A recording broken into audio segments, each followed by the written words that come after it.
Ikalimang paso, si Felipe asin Bartolome, si Tomas asin Mateo, mga parasingilin buwis, si Santiago Alfeo, Tadeo, Simon Cirineo, asin Judas Iscariote, ang nagpasadulig kay Jesus. Sa huling pamamimili, tinugdas ni Jesus ang banal na Eucharistia at sining pagpali. Pagdako ni Jesus, nagtuman si Judas Iscariote sa tatamnan sa Cedron na anyaran ay Gethsemane. Kaiba ang mga soldado sa nagpapirang bantay, isay ang hinahanap nindo. Si Jesus na taga Nazaret, ang simbang nila. Nagsabi si Jesus, sinabi ko na sa inyo, ako si Jesus. Kung ako ang hinahanap nindo, pagayahin niyo maghanap ng mga disipulo ko.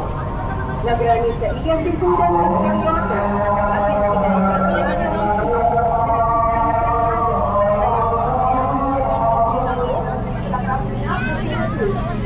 soldados ng Romano sa pamamahala ng kapitan asin katabang utala na ibig sabihin kuya ang tao.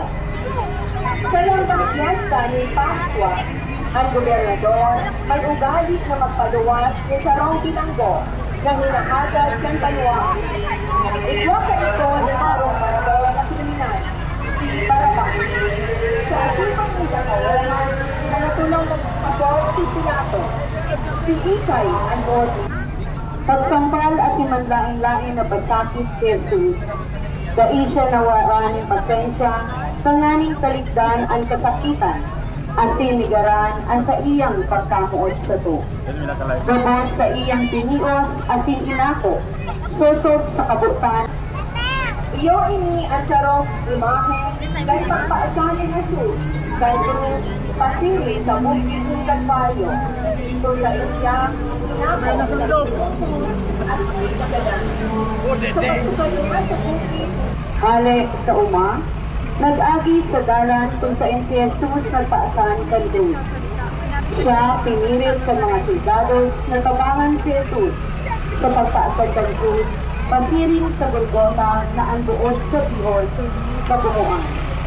Simon Cirineo. Sarong babae na taga-Jerusalem na manibon na para sunod ng Jesus sa sa Kalbaryo. Kay masabat niya si Jesus na nagpataas ang Jesus at pinatuturulo dito sa pagdok o pandok sa tong kagurangan. Santa Veronica. Ang masunod na paso, Santa Susana de Galilea. Si Santa Susana ang saro sa mga babaeng pinarakay ni Jesus sa kahilangan na nating tagasunod niya hali sa Galilea. Mag-amiga si Juan ni Santa Juana na paso, iyo si Santa Juana de Cusa. Si Santa Juana ay ang agong ni Cusa na pinagkakatiwalaan ni Herodes at iba. May halakbaw magtanggal sa lugar ni Betania. Kaugod at yung parusunod ni Jesus at yung tugang ni San Lazaro at yung Santa Marta de Betania. Nang madaling araw. Kaya si Jesus yaon sa harong ni Simon na kinuwi anong nagiyas bago ang pista ni Padre Pasqua. Ginulaan niya sa payo at yung sa padangat ni Jesus ang magtulungan na Marta, Maria sa Lazaro. Kalmadangat ni Marta na nagdadangagan si Jesus, nagduwa siya sa pagsabat sa iya, bantay si Maria, nagpawawat sa harong. Sinabi niya ni Marta si Jesus, kunyaon sa kaburangan, dahil sukat na nagaran ang serbi kay Jesus, kaitong panahon kung sa iyang ministeryo, sa daga at yung pagsasabi na kaiban ni Jesus sa iyang mga misyon. Siya ang ina ni San Apostol El Mayor at yung tanong ay masunod na paso iyo ni Santa Maria Jacobe. Sina Maria Magdalena, Maria Gabriel Santiago at si Maria Salome ang nagpakan ng pangamot para sa bangkay ng sa tuyang kagurangan. At sinasabing Maria Gabriel Santiago, iyo si Maria Jacobe. Saro si Maria Magdalena. Si Maria Magdalena na taga Magdala sa Galilea, sarong kapulang para kasala na inapot ni Jesus sa bagong buhay, naghamagad ng tawad sa Diyos at sinagbakli. Nagisang dayupot sa parasimot ni Jesus sa krus sa iyang nilosnan. Nigit siya na nagbugat sa mga bisig ni Jesus kasi ang kataas-taasang hukuman ng mga Hudyo na pinapitilangan ng 70 miyembro at pinamumunuan ng unang sacerdote.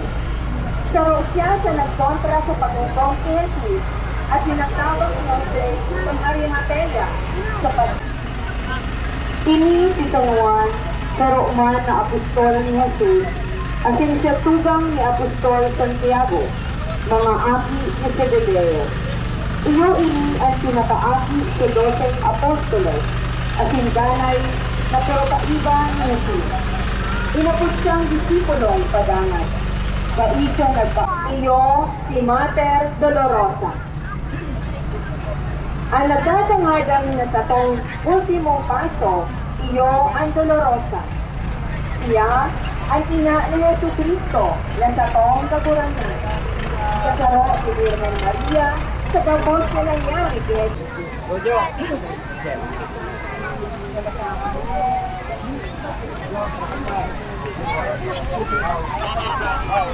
Last na kami, last na.